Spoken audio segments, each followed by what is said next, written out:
Welcome to The Daily Decrypt, the go-to podcast for all things cybersecurity. Get ready to decrypt the complexities of cyber safety and stay informed. Stand at the frontier of cybersecurity news, where every insight is a key to unlocking the mysteries of the digital domain. Your voyage through the cyber news vortex starts now. Good morning, listeners, and thanks for tuning in on Valentine's Day. Sadly, I do not have anything Valentine's related. Watch out for romance scams, as always. But we do have two very thrilling stories and a new segment I'm calling They Got Popped. Oh my gosh, they got popped? We're going to be talking about Nvidia and their leap towards sovereign AI and market dominance. And we're also going to be bringing you the updates from yesterday's Patch Tuesday.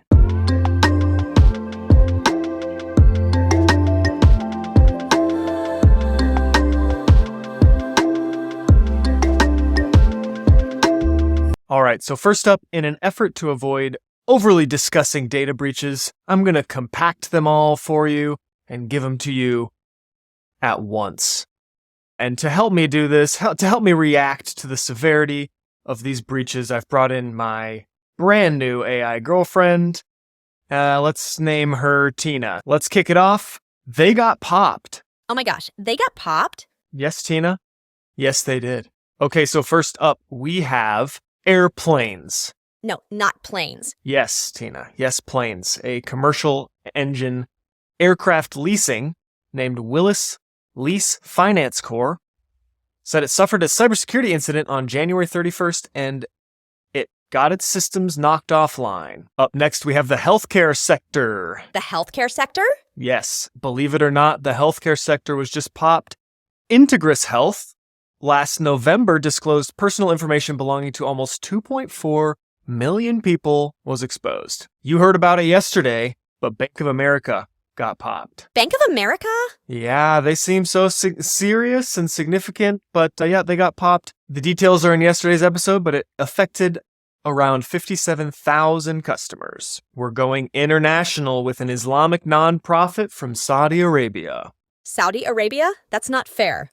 That's not fair. Saudi Arabia nonprofit was infiltrated for over 3 years by a silent backdoor. We've got two French companies. Please, not the baguettes.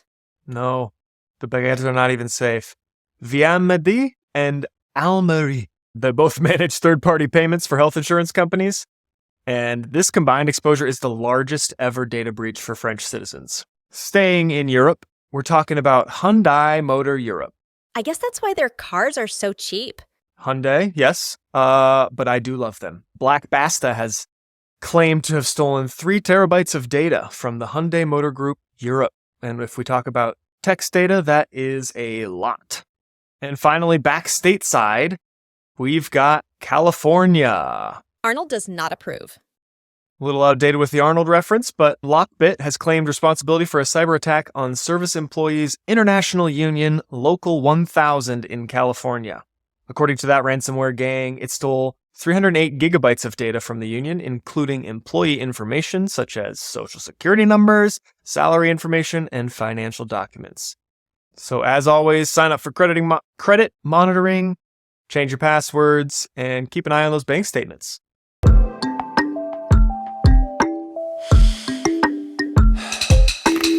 All right, so moving into our first real news article story of the day. It's coming to us from Ars Technica, and it is discussing Nvidia's CEO, Jensen Huang, is championing the concept of sovereign AI amid the company's significant leap over Amazon in market value. So that's pretty amazing because Amazon's pretty important. Basically, the Nvidia's CEO is proposing a future where each country controls its own AI destiny.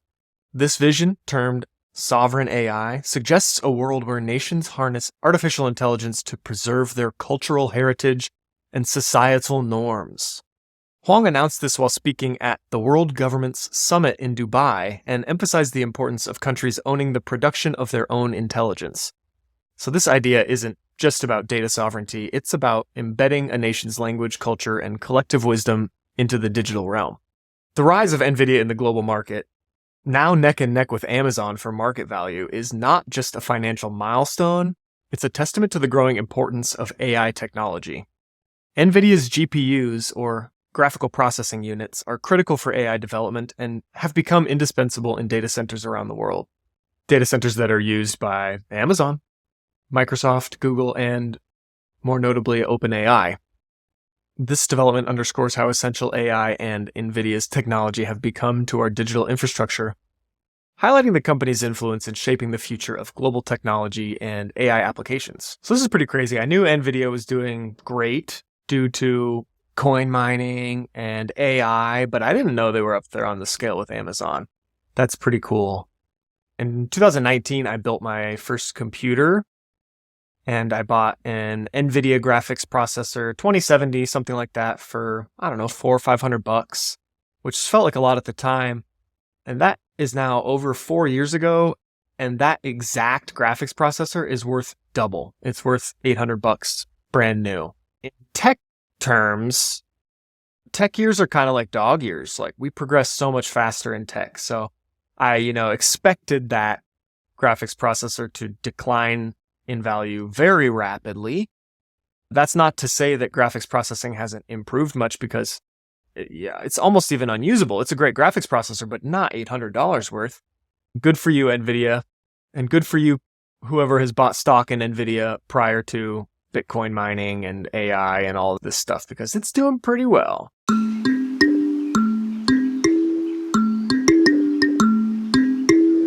Yesterday was Microsoft's monthly Patch Tuesday, Valentine's Day edition, 2 0 days and a total of 73 security flaws. So just to recap, a 0-day is a vulnerability that was built into the initial software, to the initial product, that the company did not know existed. So the 2 0 days that were patched were 2 CVEs. One was a Windows Smart Screen security feature bypass, and the other was an Internet Shortcut Files security feature bypass. So the first one allowed attackers to bypass Smart Screen's security checks by tricking users into opening malicious files. This vulnerability involved attackers exploiting the Windows Smart Screen filter, which is a tool designed to screen out unrecognized apps and files from the internet to protect users from malicious software. By crafting a malicious file in a certain way, attackers could deceive the Smart Screen filter into not recognizing the file as a threat, which often involves manipulating metadata or the file's digital signature to either appear benign or to mask its true nature. Once the user is convinced to open the file, believing it to be safe, the attacker could execute malicious code on the victim's system. So this is so huge. When we discussed this when talking about labeling AI content as well, but once the user gets confident in a security measure, such as this label that identifies malicious files, when they see it, they're going to trust that it's there. And then when it's not there, they're going to trust that it was checked. So just like in the AI content, if people are used to seeing labels, I guess let's use corporate email as an example. We've all probably seen these banners on corporate emails that say, this email originated outside of the company, right? When we see that banner, we know to look at it with a critical eye. But when we don't see that banner, something in our brain says it's safe because we know that that check exists. And when it's not there, it must be safe. Our guard is down when we don't see that banner. That's the same thing about this sort of check and consumer confidence in these checks. We trust that they're happening, and so attackers have found a way to exploit that trust. The other 0-day vulnerability that was patched yesterday is in a similar vein. This vulnerability specifically targets the way Windows processes Internet Shortcut files with respect to Mark of the Web, or MOTW. So MOTW is a security feature that assigns a, quote, zone to files downloaded from the internet. So similarly, it starts tagging them as less trusted than files originating from the local machine. When a file is tagged, Windows and various applications apply stricter security measures, such as prompting users with warnings before execution. Same thing. When we're used to seeing that warning and it doesn't come up, we assume it's safe.